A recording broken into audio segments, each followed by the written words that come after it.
Palestine-Israel Working Group at Massachusetts Peace Action. All right.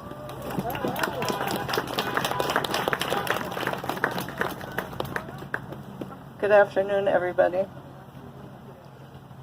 If I choke up, just bear with me, okay? Because I'm very upset about this. So it's wonderful to be among friends and fellow peace activists, all of us who are heartbroken by the killing of Israelis in southern Israel and the taking of hostages, and also sickened by the bombardment of Gaza, while also understanding the larger context in which this violence is occurring. I feel comforted to be with people who care about all human lives and who wish for peace for all parties, and who also understand the political and historic dimensions at play. I imagine that you join me in grieving the utter loss of humanity and the madness that we are witnessing, both in the Middle East and the U.S. For us, the divide does not need to be between Israelis and Palestinians, but rather between people who believe in the use of violence to resolve conflict and those who do not. We mourn the lives of Israelis and Palestinians. We pray for the safety of the Israeli hostages as much as the safety of Gazan civilians and Palestinians in the West Bank, and the release of those Palestinians in administrative detention. Can y'all hear me okay? Yes. My activism arises from the Jewish tradition of Tikkun Olam, which means repairing the world. When I was growing up, I learned about the Holocaust in Hebrew school.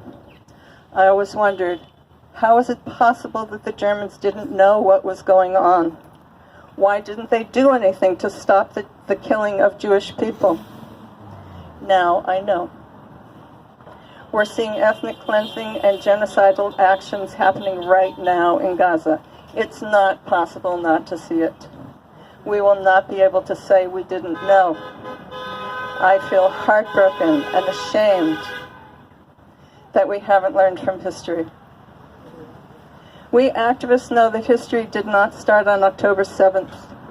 We know that the Hamas attackers operated out of desperation after living in the open-air prison of Gaza and living under blockade for 17 years.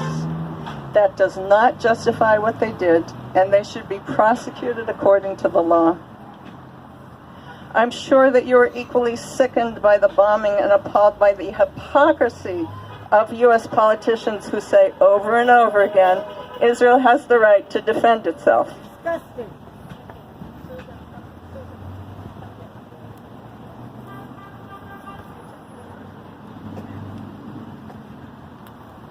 What does that even mean? Is killing now over 15,000 people? Is killing 15,000 people, 5,000 children, defending yourself?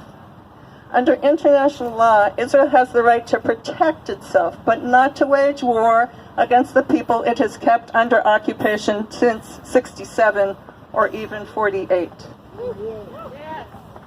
We are all outraged that the U.S. is supplying the arms for this bombardment and invasion paid for by our tax dollars. I'm also distraught over the loss of our humanity and the loss of respect for international law. There couldn't be a more blatant example of people losing their humanity than politicians who are saying it's too early to call for a ceasefire. Unbelievable.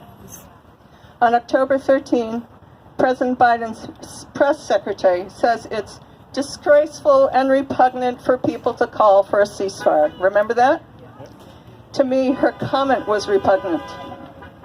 Losing your humanity is when you, the U.S., allow for a 4-hour pause to allow in humanitarian aid and then allow the Israelis to resume their bombing.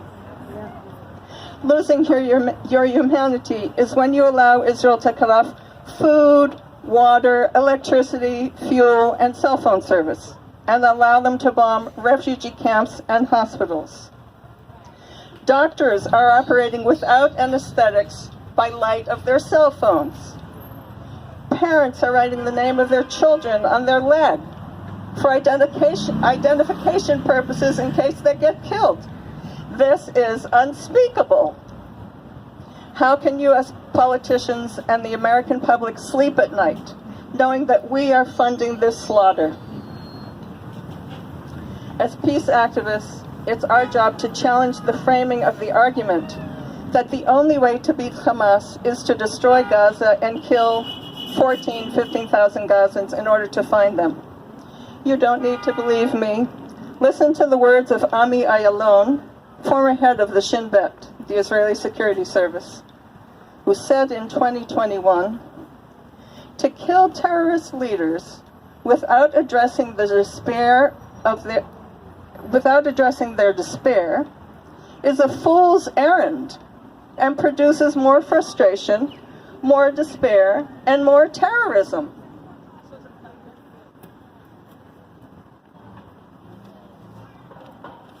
And I'm continuing his quote.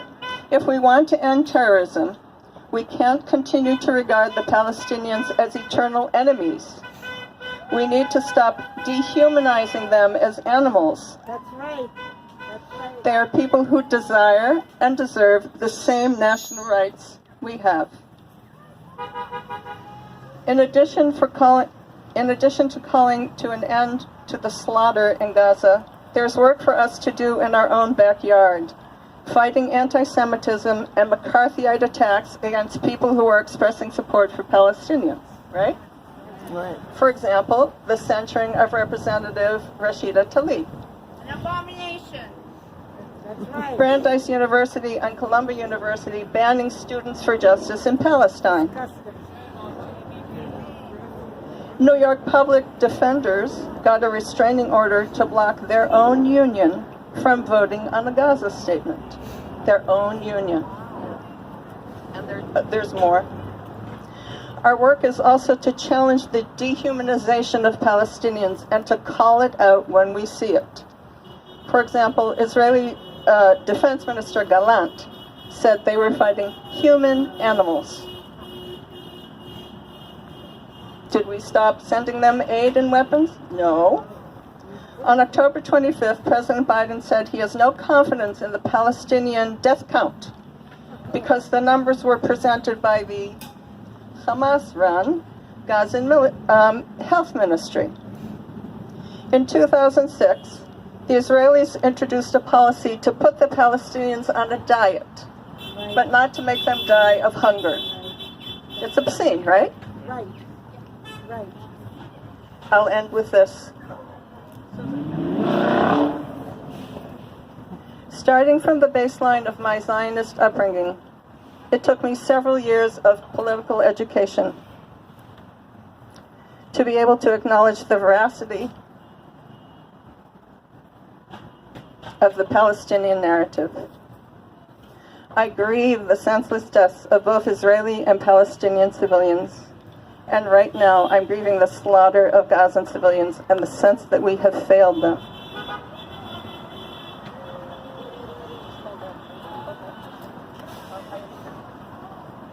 May they forgive us for not being able to save them and for not being able to convince the U.S. government and the American public who are funding this slaughter that they, the Palestinians, were worthy of being saved. Thank you. Thank you.